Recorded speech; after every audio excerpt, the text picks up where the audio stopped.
Hey, what's up? Alright, so this video is going to be similar to the last couple videos, kind of a hodgepodge of a few different things. So I did a preview in my last video. Basically what happened is I bought this hatch, had a GTS, it's a GTS, came with a built GTS rear end. Unfortunately, that did not come with the car, so it was promised to someone else. So I pulled that out a couple days ago, and then he dropped off this SR5 diff. So basically what's happening is temporarily an SR5 diff is going to be going in this, and then I'm collecting the parts to swap over to a Celica Supra. So this video will just kind of go through some of the stuff I'm going to be doing. I'll show you right now. Alright, so here is the SR5 diff. I just kind of cleaned it up, painted it. There's SR5 driveline because apparently it's different than the GTS. So, while I have it like this, like as much as I don't want to, I got my stock OEM clutch in. It's like I might as well just install it. You know what I mean? I don't want to drop the transmission. It's not gonna be fun, but it's aisin. Same one I used in the last Ae86 I built. Really nice factory clutch, so it should operate a lot better than this one. This one has like some type of unsprung clutch that is just way savage, and I don't like it. So plan is I gotta go buy a couple more jack stands. I'm gonna get the front of this thing up in the air, and then pull the trans out, because I gotta swap over to the SR5 e-brake cables, SR5 driveline. So I might as well just yank all that stuff out now, and then I'll show you what I have over here. So here is the is it leaking? What are we leaking here? Oh, it's leaking from the overflow. Celica Supra rear diff. Needs a refresh. And apparently it needs some modifications to run on an 8.6. So I'm going to have to go through and do that. But I have to get some, I guess you got to get a panhard bar. You got to get a panhard bar. You got to get what else? Panhard, the links, apparently you need special links. Though I'm gonna try to see what my factory ones do.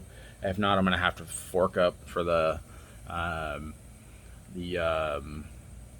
T3 Celica Supra, the conversion ones, which I don't like using, like the Heim joint ones. I prefer to just use some factory joints with or links with like poly bushings, but what are you gonna do? So yeah, so I'll commence with the rest of this, pulling the trans out and doing all that fun stuff. Ugh. All right, so just getting a few things set out here. Got the so driveline in the center is for sure an SR, well, it's pretty sure it's an SR5 drive shaft. One up top, GTS. This one was unknown. Pretty sure it was an SR5.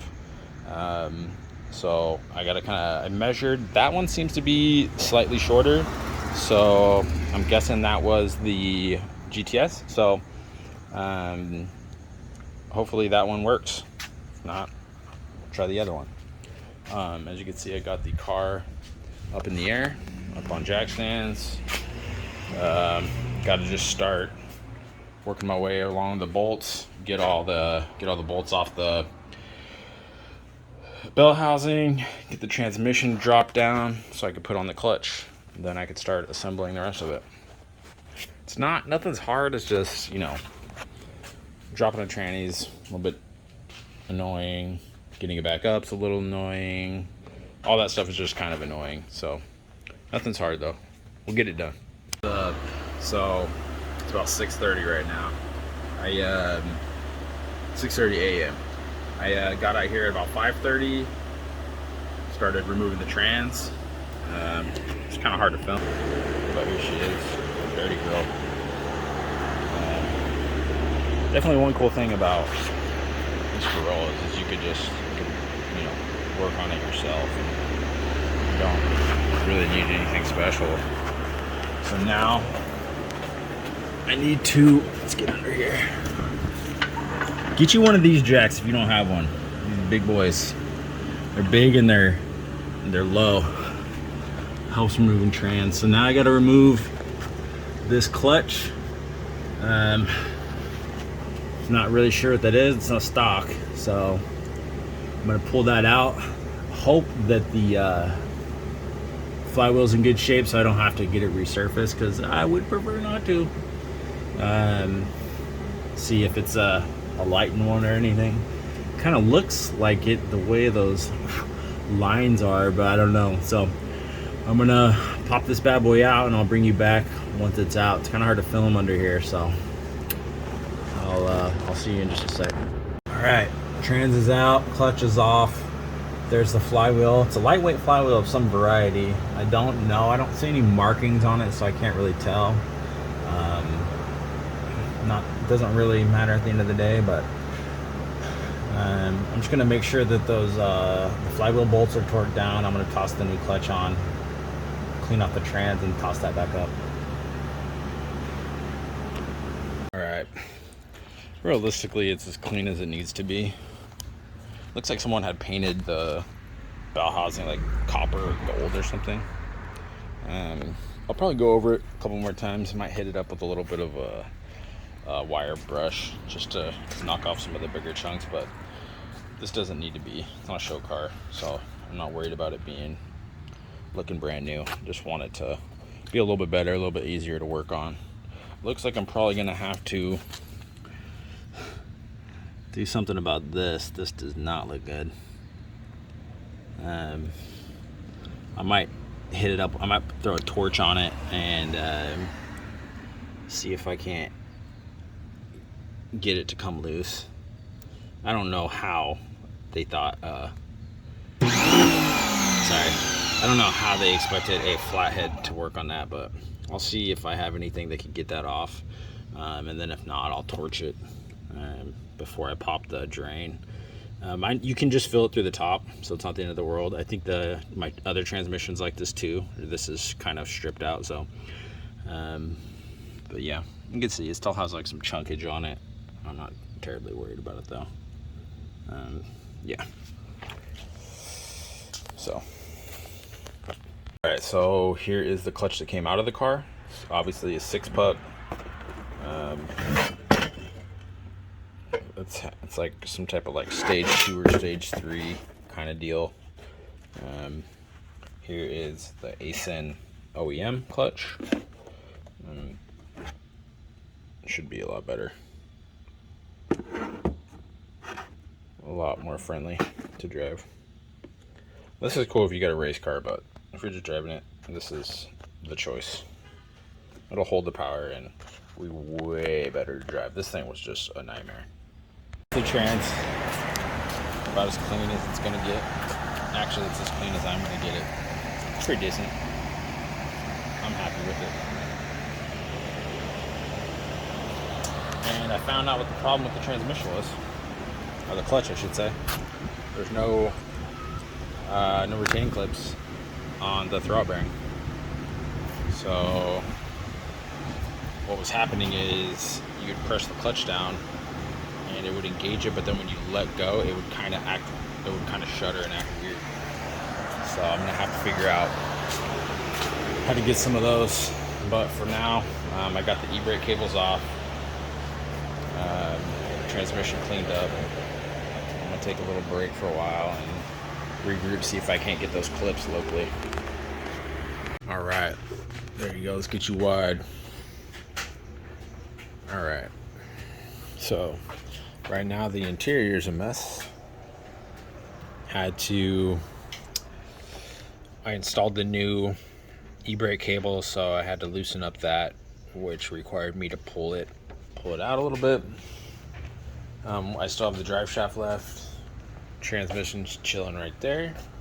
See, I got it pretty clean. Not perfect, but clean enough that you can actually work on it without getting your hands filthy. Thankfully, Buddy came through, had these clips. This is what it was missing. So these clips go on the throwout bearing, kind of like so, and basically hold it to the clutch fork, so that way it retracts as you release the clutch, so it stays with it. They had it running without it, so freaking nightmare. Thankfully, we got a cool Ae86 group here, and they one of my friends had it. We've done a lot of trades and stuff. So new coil throwout bearing should be good. This one was actually pretty, not terrible, but it has some like up and down play, and then this part's separate. I don't know if that really matters, but it's like pretty, feels a little bit crunchy. You could kind of tell that they it seems as if there's like play like that too. It's almost as if they didn't replace this with the clutch, the throwout bearing. So good thing got them. While waiting for those, you could see under here, I got the rear end back in. Pretty easy. No drama there. Got the bigger sway bar on. I need to make a bracket, so that way both bolts, because right now it only has one bolt per. So I need to make a small little bracket, weld it to the factory one, so that way both will bolt up. Should be easy. Not too worried about it. Yeah, and that's really it. Oh, scored something pretty cool. Got this powder coated black shaved intake manifold that I'm going to be running. I'm going to be using that, and I think I'm going to do some black valve covers, and then I'll probably end up getting a black intake hose. Just make the engine bay look a little bit better, but I'm gonna save that all for like a project, and so it could be like a project on its own. So anyways, I'll probably have one more video on this actual install, where I'm going to be putting the trans in and then driving, so that way it'll be like a completion. So for now, this is it. I guess I'll see you in just a sec. All right, what's up? So right now I'm getting this. Let's see here. Getting this clutch set up.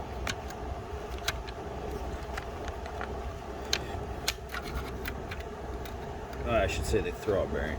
Clutch is already set up.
Alright, what's up?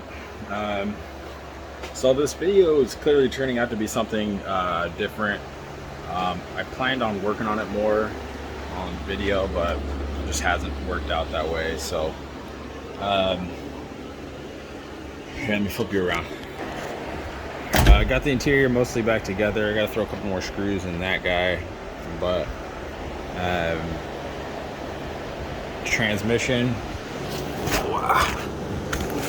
transmission is in, has oil in it, drive shaft's in. I gotta toss the axle back on. I have to have my son's gonna come out here and help me bleed the brakes, but after that this thing's ready to run again. So I'm going to do a couple of those things and then see what happens. Alright, so this video is turning into a debacle. Got the diff in, and this drum came off fairly easily. Problem I was having was I should have probably inspected a little better, but the diff was locked up and bled the brakes. Didn't change anything. Come over here. This, you can see the parts fell out as I took it out. Not a big ridge, surprisingly, but you can see trying to get it out, it completely distorted this drum. This thing was locked onto here. So you can see I just absolutely destroyed this backing plate. So I'm gonna get it so it's mildly better. I'll, get it flat and just have it so it's semi decent. It's kind of jacked, but yeah, effectively this dang thing was just locked up. I couldn't get the freaking axle out. It refused to come out. I mean the drum off, and so the axle was completely locked up. I started it up, tried to put it in gear, and it was just howling. Like it felt like I wanted to rip the rear end out. So yeah, so anyway, so that's where we're at. I'm hoping this adjuster will play nice and still work. If not, I'm gonna have to buy new ones of those. So ordered a bunch of stuff off Rock Auto and got some stuff from O'Reilly's just to compare. So I'm gonna try and have these done this weekend, but chances are I probably won't. But yeah, that's the plan.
Alright, so as you can see, I think I got, pretty sure I got one side down. The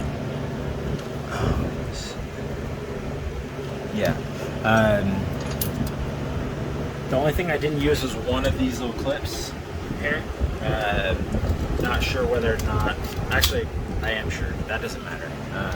That's not 100% needed, so I'm not going to worry about that too much. Everything else went in there pretty easily. If you noticed, I didn't use any special tools here. A couple pairs of vice grips, a couple screwdrivers for leverage. That's all you really need. So don't be scared of doing drum brakes. They're not terrible. On a Corolla, it's pretty easy. So, but you know, it does get a little more difficult when you're talking about bigger rigs and whatnot. So, anyways, yeah. So let me flip you around. I'm gonna end the video.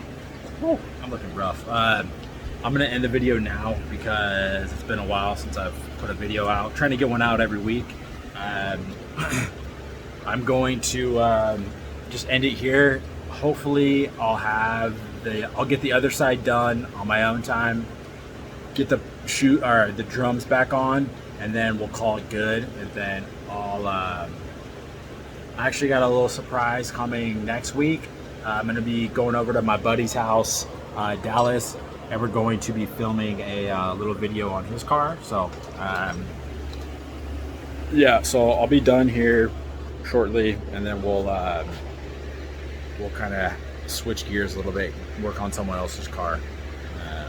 So thanks for watching. I hope this I know this video is going to be just kind of weird, kind of random, kind of all over the place, but this is what happens when you're working on old cars. You know what I mean? You get things like this where you think it's going to be an easy swap, and then turns out you're going to be waiting a week for parts, and you know, you're going to have to install some freaking drum brakes on a car. So it was only about 150 bucks in parts, so not the end of the world here. But you know, I don't plan on keeping this axle forever either, so whoever gets this axle next will have some nice brakes, I guess. So that's one way you could look at it. You're passing on something to someone who you're passing on something a little better to the next person. That's what I like to do with my cars. So anyways, I'll keep rambling. Thanks for watching. Sorry this video was kind of weird and kind of stupid, but thanks for watching. I'm hoping to have a better video out next week with a little bit cooler content. All right, later.